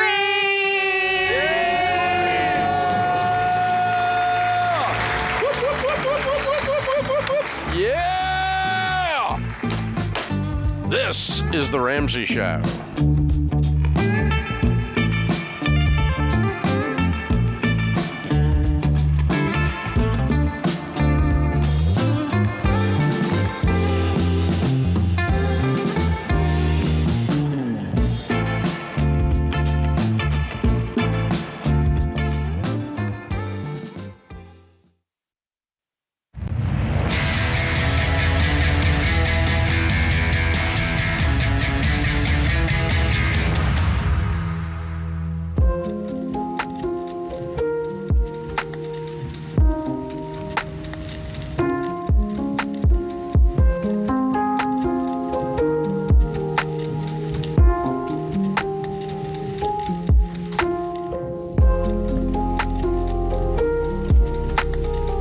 scripture of the day, Psalm 1:3. They are like trees planted along the riverbank, bearing fruit each season. Their leaves never wither, and they prosper in all they do. Harriet Beecher Stowe said, never give up, for that is just the place and time that the tide will turn. It's amazing that people get right to where they're almost winning, and then they quit. And they didn't realize they were that close. One more step, one more push, one last piece of effort would have got them there. Andy's in Cincinnati. Hey, Andy, welcome to the Ramsey Show. Thank you. I've been hearing a lot about title theft lately, and I'm wondering if I need title insurance. You don't need title theft insurance, but you do need title insurance. They are two different things. Title insurance is ensuring that the title is clean and that the seller that sold you the property had proper title to transfer to you. It ensures the chain of title up to that point. That's done at the purchase of the property, and if you got a mortgage, the mortgage company required you to buy title insurance for them, and you could get an owner's title policy simultaneous issue for usually $50 or so. Yes, you do want that. The crap that's on TV, you do not want. Okay. Yeah, you do not need to worry about your property being fraudulently stolen. That version of identity theft is almost impossible, number one. Number two, it's so rare that it really happens. I do not understand how they're getting away with pushing this like it's something that happens every day. All right. Well, thanks for taking my call. Hey, man, thank you. We appreciate you joining us. Okay, I haven't seen that. What is... So... There's a TV commercials on cable, and there's other things on this thing. It's in the identity theft space. Yeah. Of course, we recommend Zander Insurance for identity theft protection, and it would take care of title theft insurance as well. You wouldn't need it because this covers you for that. So it would be like, for instance, if someone wrote a quitclaim deed out on your home and signed it as if you signed it. Okay. Over to them, fraudulently signing the property over to someone that didn't, that it wasn't signed. In other words, it was not your signature on the document, then the deed is not valid. It's fraud. Yeah. But then they go and file that deed. And so now it becomes part of record. Then you've got to go and fight the fraud, but you always have to fight the fraud with identity theft. That's part of what identity theft is. But the crook signs Rachel Winston Cruz, right, on the bottom of this deed, does like a quitclaim deed, as an example, back to the crook. And so, like, you have quitclaimed your house to them, or your property to them, or your real estate to them, whatever. And then they go and record that quitclaim deed at the courthouse. But all of that is criminal fraud, and it's very traceable. Right. Because you don't get any benefits of the property unless we can find you. And if we can find you, then you go to jail. So it's not like where identity theft on credit cards and stuff. See, those guys can manipulate their way through. Well, they go and, they take the card and they get stuff. Right. And then they disappear. Right. But real estate, you can't disappear with it. And so you got to kind of hang around to get the benefits of it. And so it's very difficult to actually end up with, it's impossible unless somebody just is stupid and lets you walk away with their property. Right. But I mean, they're not going to walk away because the crook is readily accessible and goes to jail. And so it's very rare, very unusual. But they're running ads as if it happens all the time, and you need to get insurance on the title theft on your real estate. No, you do not. Okay. No, you do not. But you do need identity theft protection, which would encompass that. That is under it. So. And that's Zander Insurance, and that's what we have on you and all of the people that Team work members, here, and on me, and on, we've got all of this stuff. And so that's because what happens then is, let's say title theft did occur and you had Zander Insurance. They assign a counselor to take over the problem, and they go and prove that this was fraudulently done, and then they get the deed removed at the courthouse, and they get it all undone. Like they clean up your, like Bank of America opened up a credit card in your name, but it wasn't you because it was a crook. Well, they go get that. They get with Bank of America and go, no, it wasn't them. This is theft. It's ID theft. And then they do all the dadgum work. Because the problem with identity theft is not that you actually lose the money. because you don't. It's a fraudulent transaction. You're not liable for the debt. If the debt was opened up in your name, you're not, obviously you're not going to let them just take your property, your real estate. You're going to fight that fraud. But all the work But to it's all the hours and hours and dealing with stupid people at Bank of America or stupid people at Chase, because you got they think you didn't want to pay the bill, so now you're claiming identity theft. No, doofus, I didn't make the bill. And so then they transfer you to the identity theft department, which is dumber than the department you were talking to before. And Xander people take care of all that stupidness for you. And it's just, oh, God, it's a parade of stupid people. It's just a problem. It's a stupid people parade. All right. Michael's with us in Kansas City. Hey, Michael, how are you? Hey, Dave. Thanks for taking my call. Sure. How can we help? Yeah, so I was pretty lucky, and I got a job at a company that granted me stock options, that vested over 4 years. And so I have a second year allotment that's vested that's worth about $182,000 pre-tax. And I'm wondering, do I liquidate that and then jump forward to pay off my mortgage, or would you reinvest it in like an index fund and then kind of be just slowly paying off the mortgage? So this was an employee benefit. You did not purchase these stock options. They were given to you as compensation. Yes. Wonderful. And what is the total package worth right now, all the stock options? Estimated value is around $650,000. Whoa. Very nice. What's your mortgage balance? $90,000. Okay. All right. Well, it's kind of a no-brainer to take enough out to pay off your mortgage, isn't it? Yeah. Why would you have a mortgage if you got $650,000 in your bank account? It's not vested yet, and it obviously does depend upon the stock price. And stuff. It doesn't depend on the stock price. I'm cashing that crap out and paying off $90,000. How much of it's vested? Roughly about a third. Okay. So let's just say you have $200,000 piled up in the middle of your kitchen table. Yeah. You see the $100 bills looking at you? You see Uncle Ben? He's winking at you. $200,000 is laying there. It's kind of a no-brainer to pay off the mortgage out of that, isn't it? I would think so. Yeah, I think so. I've had so many financial people tell me that. Well, there's a lot of broke, stupid financial people. Listen, let me tell you, all the data we have on millionaires, they did two major things. One is they get all their debt cleared off, including their home. And the second thing they did was they load up their 401ks and their IRAs. And that's the first $1 to $5 million worth of net worth. Beyond that, you can start doing some other things if you want to. But that's the first $1 to $5 million. Most people never see this in the inside of that belly to start with. So you get there, you're in the top. You're one of those dadgum ugly 1%ers at that point. So go ahead and get there first, and then we'll worry about all this other stuff. I did not meet millionaires who borrowed on their home to invest in the stock market and got rich. They're not there. I mean, we studied 10,000 of them. They just don't answer the question. They don't go, oh, yeah, we leveraged our home all the time, and we never paid off our home because we wanted to keep investing. They don't say stuff like that. But people with financial blogs living in their mother's basement say stuff like that all the time. And, let's put it in Bitcoin and all kinds of stupid butt stuff. So, no, don't do that. Let's just use some common sense. Lay a solid foundation in your life that gives you a lot of peace. You got $650,000 freaking dollars. Way to go, man. That's awesome, Michael. I'm so proud of you. Whew. It's so incredible.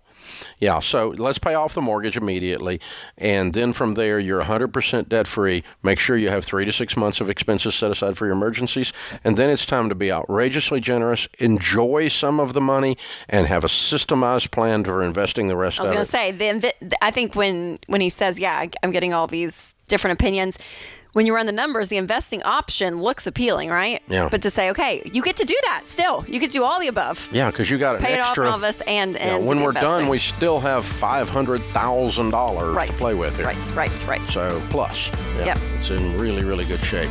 Pretty amazing. That puts this hour of the Ramsey Show in the books. Great job, Rachel. Thank you very much. Thanks for hanging out. We'll be back with you before you know it. In the meantime, remember, there's ultimately only one way to financial peace, and that's to walk daily with the Prince of Peace, Christ Jesus.